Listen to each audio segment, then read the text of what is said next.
Hello plant friends, this is Miro from Basie Plants on Instagram and welcome to my channel. So today I decided I would like to talk about monsteras, and I will talk about one monstera in particular, so this will not be a look at my monstera collection.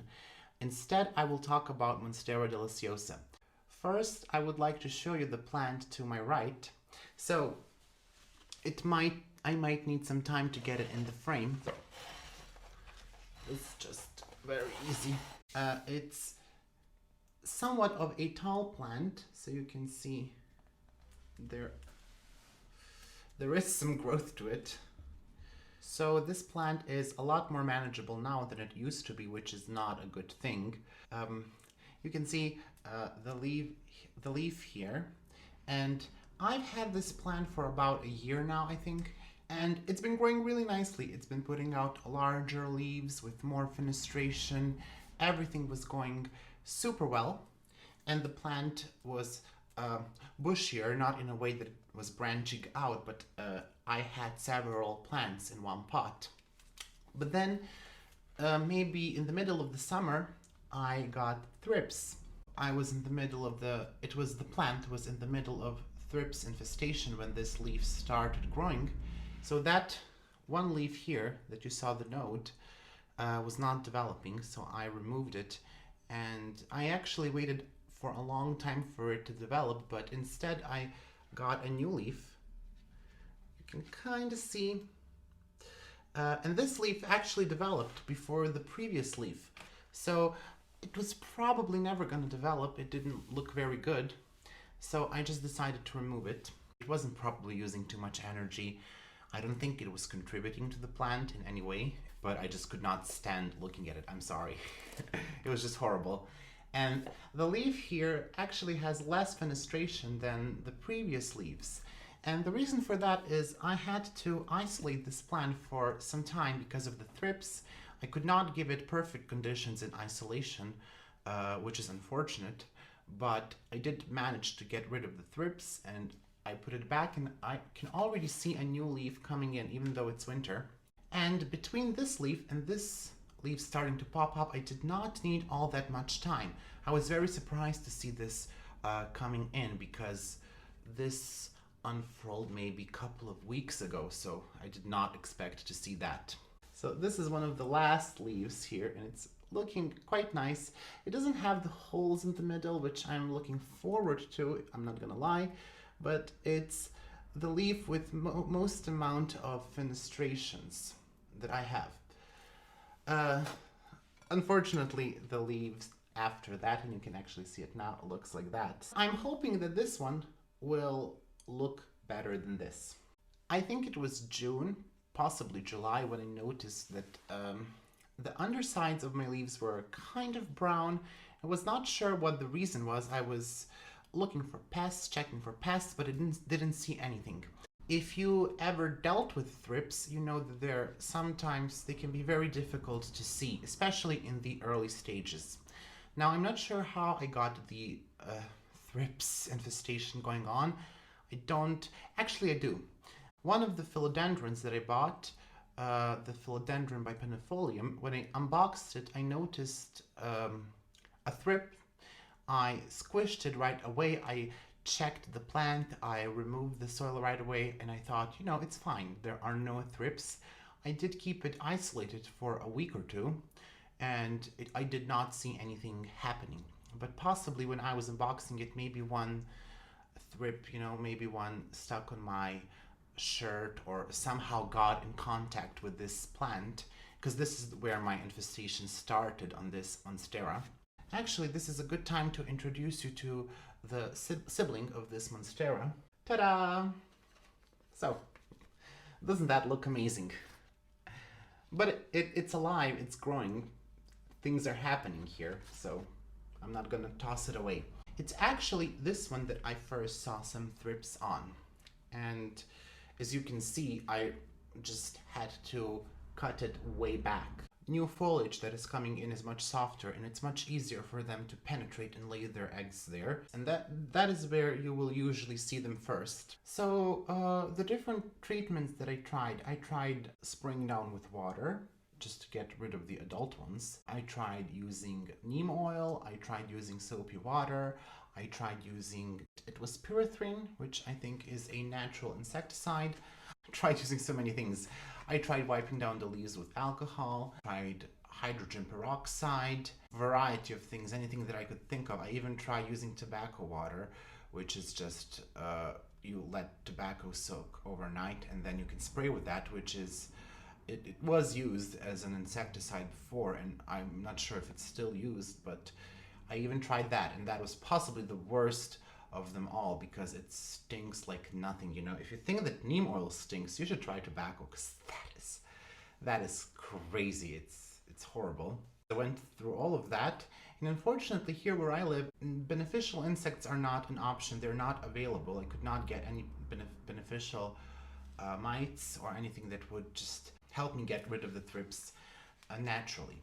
So I was trying this natural method. I would vary between all those products that I mentioned. I would spray once or even sometimes even twice a week. I actually did repot the plant. I separated them because it was just too much for me to handle. The plant was quite big.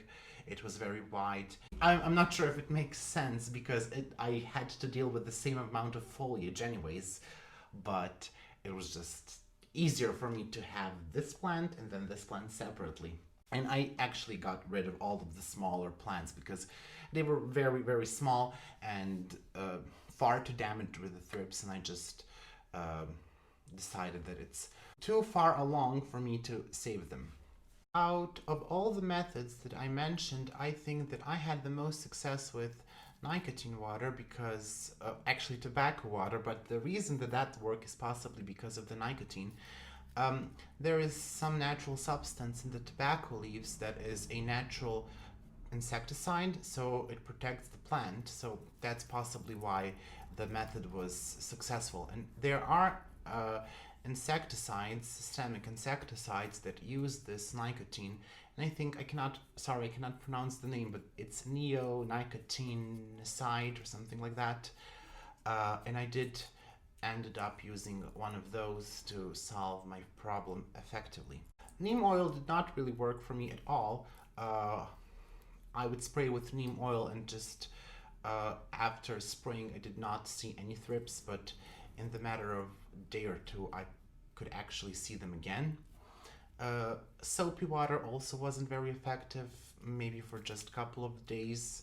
All of those methods, the alcohol, the soapy water, the neem oil, they were just effective for a couple of days.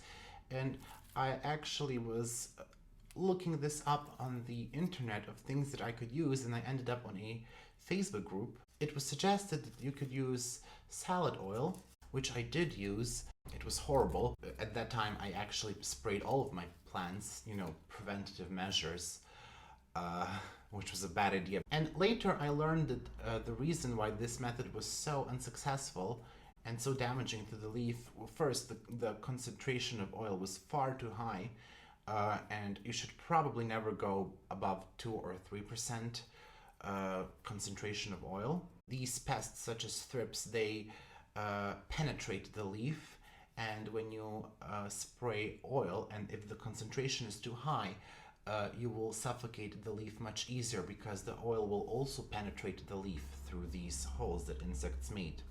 So you will quite rapidly see that the leaves are just yellowing and leaving you, which is not something that you need when you have thrips. I did try paraffin oil, which is a mineral oil, and it's used in many horticultural oils. The only beneficial side is that it doesn't stink like neem oil, and it's not so horrible like regular oil, and because it's a mineral oil, it will evaporate much quickly from the surface of the leaf, so I think it's better for the plant, but it really did not help me solve the thrips. So, after 4 months, I decided to go the systemic route, and probably should have done that sooner or I should have gotten rid of the plant, one of those, because again, I tried out all the natural solutions that were available to me at that time. I did use 2 different systemic insecticides. One of them is foliar, and it's recommended that with this one you should use something in the soil too. So I used the neonicotinoid for soil, and then the other one, which is not that, it's a different type of insecticide, I used for the leaf. Actually, one treatment was enough to get rid of the thrips. The reason why thrips are so difficult to get rid of, well, there are several reasons. They can, when you deal with your plants, they can get on your clothes, and it's very easy to transfer them like that to your plants. They multiply like crazy. The female thrip, I think, it can lay up to 10 eggs in a day, which is an insane amount. And then if you have an infestation, just imagine how many of those eggs will be in your plant. Another thing is they are quite damaging to the leaf because unlike some other pests, they puncture the leaf of your plant and they lay eggs inside the leaf. And usually it will be some soft tissue like newer leaves, but again, I did not notice that they were picky about the older leaves. On the back of the leaf there is some browning, so I'm not sure if that's visible on the camera. It kind of looks yellow on the camera, but in real life it will look more brownish. This is the variegated Monstera.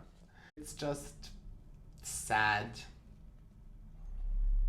More than sad. And you can, on this leaf, you can see much better. So those are the types of markings that I'm talking about. So when you have thrips, you will see some browning. Not necessarily the big ones, but you can kind of see if I move it.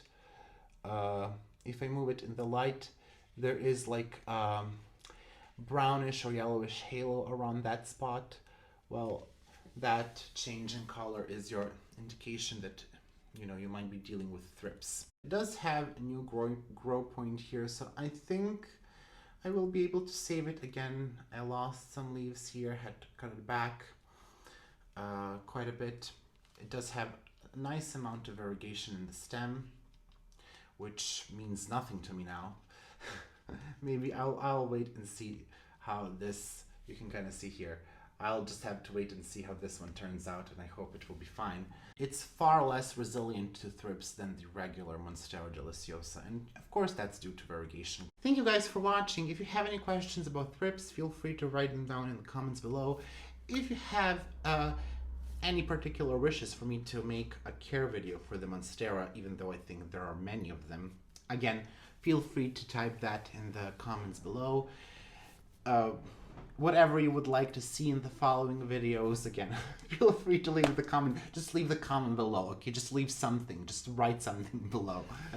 If you like this video, just, give me a thumbs up. That sounded weird. Give the video a thumbs up. Subscribe and follow me on Instagram at BasyPlants, Basy.plants. And I will see you again in the next video. And just pray for my Monsteras. And I will pray for yours too. Have a great weekend with your plants, and see you next time. Bye!